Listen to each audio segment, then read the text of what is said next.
अब हमारे खान सर फैजल खान बन गए हैं। अगर आप मीडिया का कोई भी चैनल अगर आप देख रहे होंगे, तो अब उस चैनल के ऊपर ये खबर नहीं चलाई जा रही है कि खान सर के कोचिंग पर जो अटैक हुआ था, उसमें खान सर के ही बॉडीगार्ड ने गोलियां चलाई थी, खान सर को अरेस्ट किया जा सकता है, ये नहीं है। अब बोल रहे हैं कि फैजल खान ने गोली चलाई थी। इसको बार बार हाईलाइट करके बोला जा रहा है, फैजल खान ने गोली चलवाई थी, फैजल खान ने गोली चलवाई थी, फैजल खान ने गोली चलवाई थी। बार बार इस चीज को हाईलाइट करके दिखाया जा रहा है। और क्यों हाईलाइट करके दिखाया जा रहा है, ये हम सबको पता है। दो तीन बातें हैं। पहला तो ये है, क्योंकि अब अगर खान सर बोलोगे, तो लोगों के दिमाग में बार बार इमेज जाएगी कि वो व्यक्ति जो बच्चों को बहुत सस्ते में पढ़ाता है, जिसने हॉस्पिटल खुलवाया, जो एकदम सच्ची बात बोलता है, खान सर के नाम से तो वो चला जाएगा। कोरोना वाला टाइम याद आ जाएगा। अगर फैजल खान बोलोगे, तो फैजल खान के नाम से याद आएगा कि शायद यार ये कुछ गलत करने वाला इंसान हो सकता है, क्योंकि हमारी सोच ऐसी है कि हम सोचते हैं मुसलमान गलती करेगा, तो एंगल बैठ जाएगा। हो सकता है आने वाले दिनों में शायद तक ये भी बोल दिया जाए कि इनका किसी टेररिस्ट ग्रुप से कोई ना कोई संबंध है, तभी ये गोली चला रहे हैं।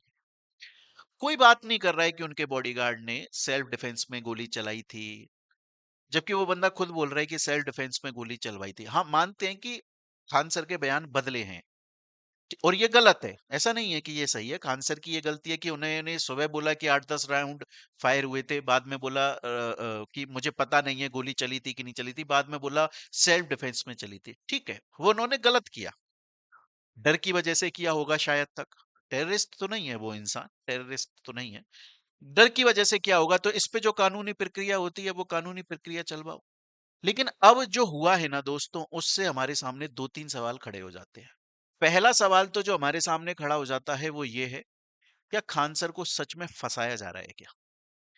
दूसरा ये हो जाता है कि खान सर के बॉडीगार्ड ने ये आत्मरक्षा में गोली चलाई थी, तो जिस बंदूक से गोली चलाई थी उसका लाइसेंस कौन इशू करता है? गवर्नमेंट इशू करती है। क्यों इशू करती है? सेल्फ डिफेंस में इशू करती है। तो फिर गलती कहां हुई? और तीसरा एक और आ जाता है कि ये सब कुछ इसी वक्त क्यों हो रहा है? खान सर का नाम फैजल खान अभी तो अचानक से नहीं पड़ा होगा। उनकी उम्र तो 30 प्लस है, 30 प्लस है। वो शायद 32-33 साल के होंगे, मुझे कंफर्म नहीं है। अचानक से तो उनका नाम फैजल खान नहीं पड़ा है, बचपन से ही फैजल खान था। कोरोना के टाइम पे जब डिजिटल रिवॉल्यूशन चल रहा था और आईपीएस आईएएस बोल रहे थे कि क्या शानदार पढ़ाता है, उनकी वीडियो को रीट्वीट करके आईएएस आईपीएस बोल रहे थे कितना बढ़िया पढ़ाता है ये इंसान, तब भी उनका नाम खान सर था। जब उन्होंने हॉस्पिटल खोला तब भी उनका नाम खान सर था। और बहुत सारे बीजेपी के द्वारा या बहुत सारे अलग अलग पार्टीज के द्वारा जो इतने सारे सम्मेलन किए जाते थे, उसमें खुद खान सर को चीफ गेस्ट की तरह बुलाया जाता था, तब भी वो खान सर थे। लेकिन आज वो बंदा अचानक से क्या हो गया है? वो बंदा अचानक से अब फैजल खान बन गया है, अब वो खान सर नहीं रहे। तो ये तीन सवाल हमारे पास में उठकर आते हैं। सबसे पहला, क्या खान सर को फंसाया जा रहा है? देखो, कुछ ना मुद्दों की बात करते हैं, एकदम प्रैक्टिकल ढूंढने की कोशिश करते हैं। खान सर की दुश्मनी किस किस से हो सकती है, या खान सर किस किस को बुरे लग सकते हैं? इस वक्त खान सर बुरे लग सकते हैं सबसे ज्यादा मीडिया को। क्यों? क्योंकि उन्होंने मीडिया से ये क्लियरली बोला कि तुम मुद्दों की बात क्यों नहीं कर रहे हो, तुम मुद्दा क्यों भटका रहे हो, तुम नीट पेपर लीक पर बात क्यों नहीं कर रहे हो, तुम क्यों बात नहीं कर रहे हो, 12th क्लास की सीबीएसई की कॉपी गलत चेक हुई है। और अंजना ओम कश्यप जी का तो उन्होंने डायरेक्टली नाम लेकर बोल दिया कि तुम तो पैसा लेके काम करते हो, बिला बिला बहुत सारी चीजें बोली। तो मीडिया की उनसे नाराजगी है। दूसरा और किसकी नाराजगी है? दूसरा एजुकेशन मिनिस्टर की नाराजगी है। क्यों एजुकेशन मिनिस्टर की नाराजगी है? क्योंकि एजुकेशन मिनिस्टर जो है वो इस्तीफा नहीं दे रहे हैं, और वो लोग बोल रहे हैं, टीचर्स लोग बोल रहे हैं कि भैया तुम्हारी जब से तुम आए हो तब से पेपर लीक बहुत ज्यादा हो रहे हैं, तुम इस्तीफा दे दो। तो बीजेपी पार्टी हो गई, रूलिंग पार्टी है, क्योंकि इस वक्त उन्हीं के ही है वो एजुकेशन मिनिस्टर धर्मेंद्र प्रधान जी, उनके खिलाफ बयानबाजी हो रही है। तीसरा, जिस वीडियो के अंदर खान सर ने ये क्लियरली बोला था कि सुनो अंजना, मैं तुम्हारा नाम लेकर बोल रहा हूं, क्योंकि मैं ईमानदारी की कमाई खाता हूं, इसलिए मैं तुम्हारा नाम लेकर भी बोल सकता हूं। और उन्होंने ये भी बोला था, अगर आप पूरी वीडियो को सुनेंगे तो उस वीडियो में खान सर ने ये बोल दिया था कि हम सभी टीचर से एक बार कुछ डिस्कशन करते हैं और हम देखते हैं कुछ 6-7 जून के आसपास में मिलकर सब लोग धरना देते हैं और 6 जून को ऑलरेडी कॉकरोच जनता पार्टी जो है उसका धरना है। तो एक गवर्नमेंट जो है उसको भी ये प्रॉब्लम थी कि कहीं पर ये धरना ना दे दें। पुलिस वालों को भी ये शिकायत थी कि कहीं को, क्योंकि खान सर अगर धरना देने पर आ गए तो बहुत बड़ी न्यूज़ बन जाएगी, क्योंकि खान सर आज के टाइम पे बहुत ज़्यादा बड़ा नाम है। तो प्रॉब्लम तो बहुत सारे लोगों को है। इसके अलावा बहुत सारे जो कोचिंग चल रही हैं उनके एरिया के आसपास, उनको भी थोड़ी बहुत तो प्रॉब्लम्स होंगी। मैं ये नहीं बोल रहा हूँ उन्होंने फंसाया होगा, बिल्कुल भी नहीं, वो बेचारे भी बहुत अच्छा काम कर रहे हैं। इवन रोशन आनंद सर जो हैं वो बहुत अच्छा पढ़ाते हैं, छात्र बहुत ज्यादा फेवर में। पर मीडिया को तो उनसे बहुत ज्यादा दिक्कत है। इसीलिए मीडिया बार बार बोल रहा है फैजल खान ने गोली चलवाई, खान सर ने नहीं, फैजल खान ने गोली चलवाई। तो लग तो ऐसा रहा है कि खान सर ने फंसाया जा रहा है। क्यों फंसाया जा रहा है? क्योंकि एक तो वो अब बड़े होते जा रहे हैं। जब कोई इंसान सत्ता से, जब कोई इंसान मीडिया से, जब कोई इंसान सिस्टम से बड़ा होता चला जाता है, तो फिर वो खतरा बन जाता है। फिर उस इंसान को या तो अपनी पार्टी में मिला लो, और अगर अपनी पार्टी में नहीं मिला सकते हो तो फिर उस इंसान को खत्म कर दो। चाहे उसकी बदनामी कर दो, पब्लिक उसके खिलाफ कर दो, उसका नाम पब्लिक में खराब कर दो। खान सर के केस में ये बहुत ज्यादा आसान है, क्योंकि उनका सरनेम खान है, इसलिए। तो लग तो ऐसा रहा है कि उनको फंसाया जा रहा है, क्योंकि खान सर गलत हो सकते हैं। हो सकता है खान सर की रोशन आनंद सर से दुश्मनी है, हो सकता है कि उन्होंने गोली चलवाई, हो सकता है कि सेल्फ डिफेंस में ना चलवाकर शायद उन्होंने जबरदस्ती जानबूझकर डराने के लिए गोली चलवाई। कानूनी कार्रवाई कर लो ना।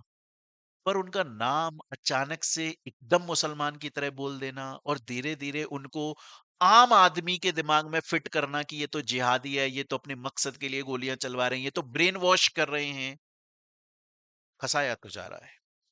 दूसरा, ये जो खान सर के गार्ड थे जिन्होंने गोली चलाई, जिस बंदूक से गोली चलाई उस बंदूक का लाइसेंस होगा। बिना लाइसेंस की बंदूक तो नहीं है, लाइसेंस तो होगा। लाइसेंस किसने दिया? आर्म्स डिपार्टमेंट ने दिया। क्यों दिया? ताकि अगर कल को सेल्फ डिफेंस में जरूरत पड़ जाए तो हवा में फायर किया जा सके। वही तो किया। तो जांच पड़ताल कर लो ना। अचानक से ये स्टेटमेंट इशू करवा देना कि खान सर को अरेस्ट, फैजल खान को अरेस्ट किया जा सकता है, ये तो एक दूसरा ही मैसेज कन्वे कर रहा है। कहीं से भी ऐसा होना ये चाहिए था कि भाई उनको बुलाया जा रहा है और बातचीत करी जाएगी, पहले पूरी तहकीकात करी जाएगी और उनसे बोला जाएगा वो पूरी तरीके से कोऑर्डिनेट करें, सपोर्ट करें पुलिस को इस छानबीन करने में, और अगर दोषी पाए जाते हैं तो फिर उनको कोर्ट में लेकर जाया जाए। फैजल खान फरार हो चुका है और वहां पर फैजल खान खान सर जो है वो माइक पर बच्चों को बोल रहे हैं कि सुनो हमारा अरेस्ट हो सकता है, इसके लिए आज की क्लास पोस्टपोन्ड करी जा रही है। और बोल रहे हैं कि वो तो भाग गए, डायरेक्टली कोर्ट में रहेंगे।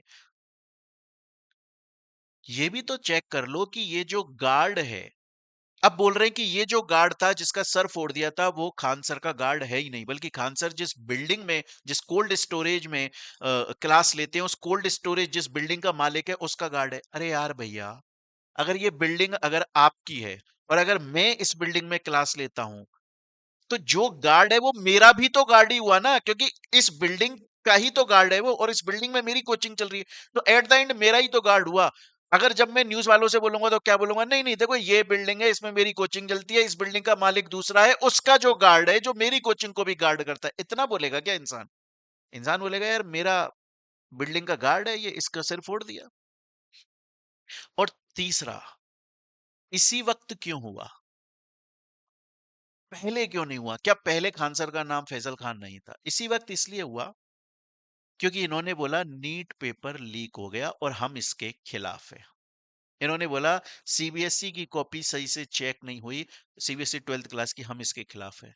इन्होंने बोला कि जो मीडिया है वो अपना काम सही से नहीं कर रहा है। इन्होंने बोला एजुकेशन मिनिस्टर को इस्तीफा दे देना चाहिए। इन्होंने इतना सब कुछ बोल दिया। मैंने कहा ना आपसे, जब कोई इंसान सिस्टम से बड़ा होने लगता है, जब कोई इंसान सत्ता से बड़ा होने लगता है, मीडिया से बड़ा होने लगता है, पावर से बड़ा होने लगता है, तो दो में से कोई एक काम होता है। या तो सिस्टम, सत्ता, गवर्नमेंट ये कोशिश करती है कि उसे अपने साथ में मिला लिया जाए, और उसका भी जो पब्लिक में उसकी इमेज है उसका फायदा उठाया जाए, और अगर ऐसा नहीं हो सकता तो फिर उसको खत्म कर दिया जाए। क्योंकि इसी टाइम पर कॉकरोच जनता पार्टी जो है इसी टाइम पर वो भी बहुत ज्यादा न्यूज में आ रही है, क्योंकि इसी टाइम पर ये जो इथेनॉल 85 है ये लॉन्च कर दिया गया है दिल्ली में, कहीं इसके खिलाफ कुछ ना हो जाए, लोगों का हर तरीके से ध्यान बट जाए। और सबसे मेन मुद्दा है नीट पेपर लीक, सीबीएसई और मीडिया के खिलाफ कैसे बोल दिया। मैं फिर बोलता हूं, खान सर से गलती शायद हुई हो सकती है, रोशन आनंद सर बहुत रेस्पेक्टेड है, खान सर बहुत रेस्पेक्टेड है, पर लोगों के दिमाग में ये सेट कर देना ये तो फैजल खान है, ये तो जिहादी है, ये तो मुसलमान है, ये तो हिंदुओं के खिलाफ है। अरे राखी का त्योहार सबसे ज्यादा खुशी से मनाते हैं खान सर। उनके हाथ पे जितनी राखियां बनती है ना, शायद ही इंडिया में किसी के हाथ पर बनती होंगी। उन्होंने हॉस्पिटल खोल दिया, सस्ते में इलाज हो रहा है, गरीब आदमी वहां जा रहा है, इससे जो बाकी प्राइवेट हॉस्पिटल है उनका धंधा नहीं चल पा रहा है।